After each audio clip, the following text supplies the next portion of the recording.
My life has been in the hands of God, and it will continue to be in the hands of God.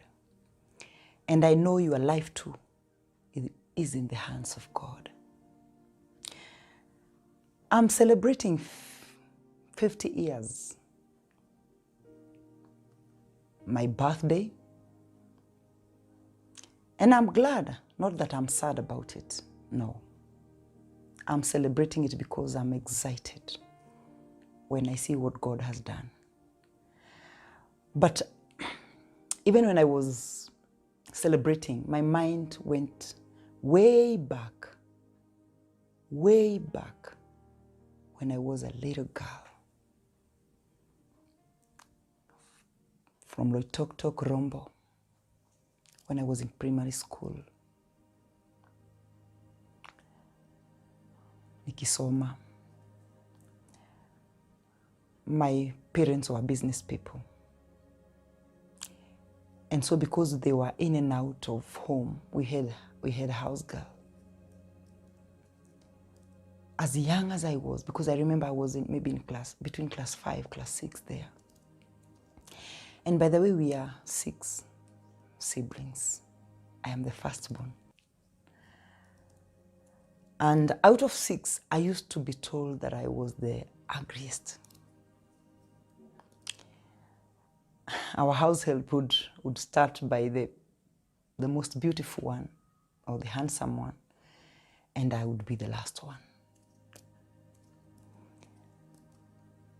Maybe haikuwa na impact that time.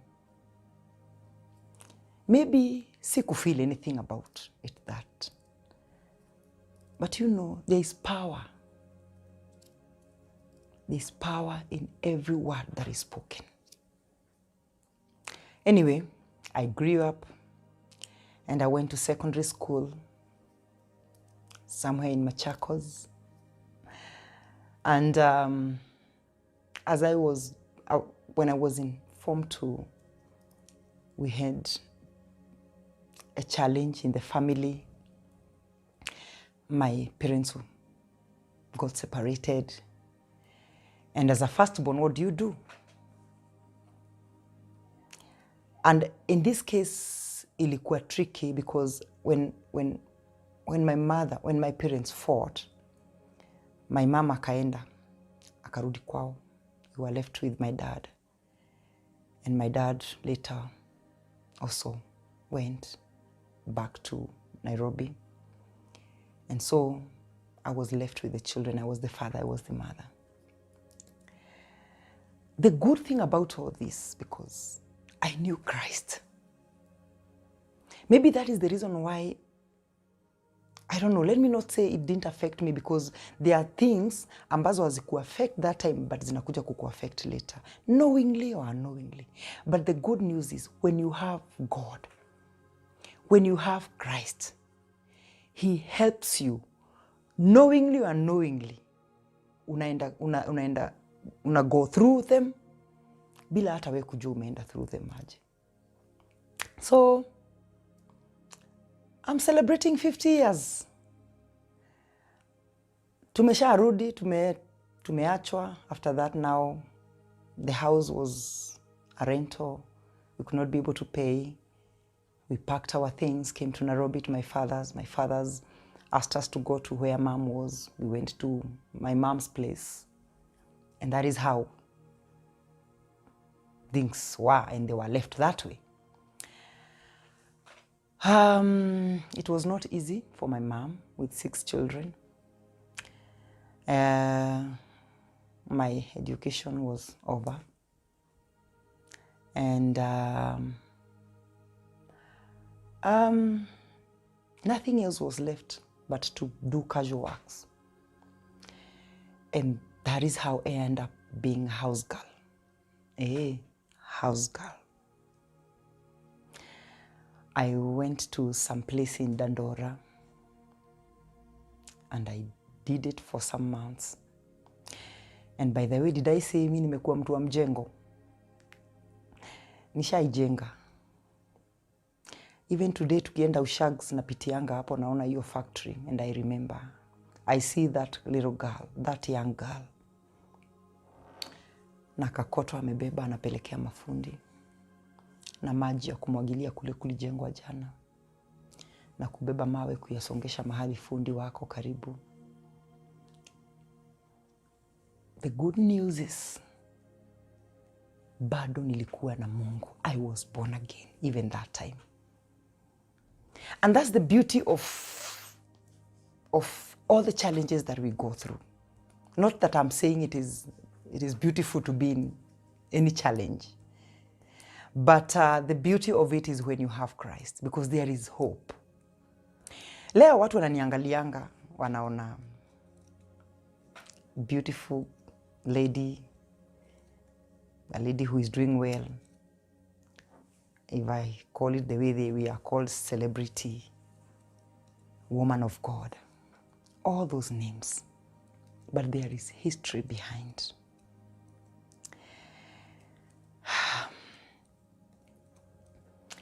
After all that, and many things that happen, many, my story is huge as a girl. No wonder I love this song. When I remember what the Lord has done, I will never go back anymore. When I remember what the Lord has done, I will never go back anymore. Siwezi muacha Mungu. I am the way I am because of God. The many months that we were left by my parents, I would become something else. We have young boys, and tulikuwa tunaishi tao, yani si kijiji, si Yeshagi, town center. Anything could have happened. But God saved me and saved us. I got married. I met a handsome man who fears God, who loves God. Tulipatana naye church. Because even that time, and let me say this, if there is anything that ilitusaidia sana is my mom. Every time he would tell us, is there anything going on in the church? Go, go, go. He wanted us to be in the church. Maybe alikuwa na reason zake, maybe tusisikie njaa because hakuna kitu ya kukula. Maybe tusiende kuzurura tao. But it helped us. And we would go to church, pray. I can't tell you what you were praying, but we were just praying. And in the church I met my husband now. And I thought, now because I will get married, everything, shida za kulala njaa, shida za kufanya kazi casual, zitaisha. But I would say, I don't know whether I would say fortunately or unfortunately, he was posted to Korokocho, and that is where we started our life. Korokocho was not easy at all. Niliuza nyanya, niliuza mboga, nilihook viatu za watoto, niliuza mangunia, ninatoa kwa mashops moja nikipeleka Gikomba.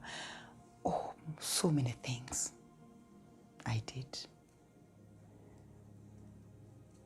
But God was still reigning in my heart.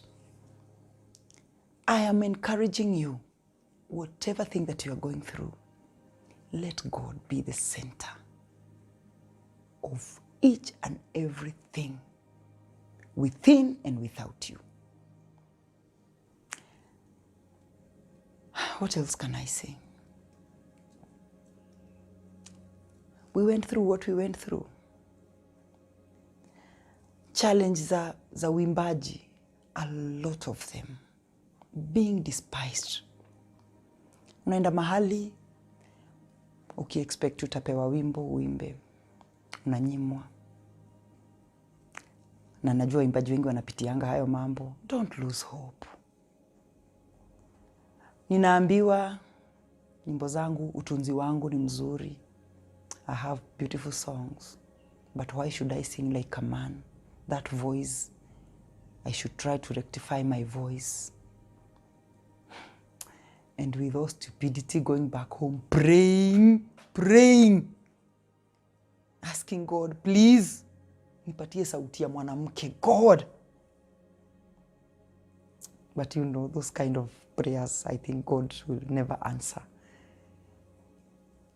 And later, I accepted who I was. Remember, I had all this inferiority complex from childhood, that I was the ugliest in my family. And when I was growing up, the front teeth were brown. So I could not, I am that kind of person who love laughing, but I always nilikuwa nacheka kama nimefunga mdomo nisionekane. So that thing was eating me inside, that I'm not as beautiful as others, that I'm not acceptable as others. I am not as learned as others. Me, for a long time, sikuwa nafanya interviews, because how will I speak English? I'm not learned. You know, every time I would tell myself, you are not learned. You didn't complete your school, your education. So unajiona na yako. And it went on and on. I don't know how I overcame it, but I know it is just because of God, the God that is in me. I started singing and I was doing well. All of a sudden, face yangu ikaharibika. I don't know what happened. I had a beautiful smooth face. All of a sudden ikaharibika. Nikaanza kuwa na mathundo, maspots. Tukikutana na mtu, the first thing anaona, oh, what happened to your face? Oh, what is happening to your face? Huyu ananiambia, do you know how heartbreaking it is? Kai, ni nini uso? Nitakupatia kitu. I tried millions, and I would call those things millions because there were so many things. Gwarusa na mchanga, unga ugali, ndimu, osha na sabuni ya kipandi, osha sijui. I tried for years, many years. Those are the things that when I'm celebrating my 50th birthday, are coming up in my mind. And that is why I'm celebrating them with gratitude and happiness and joy in me, knowing that it's all about God. The way I am, the way I look, the way I do, the way I sing, the way I worship, it is God. To God be the glory for great things He has done. Hallelujah.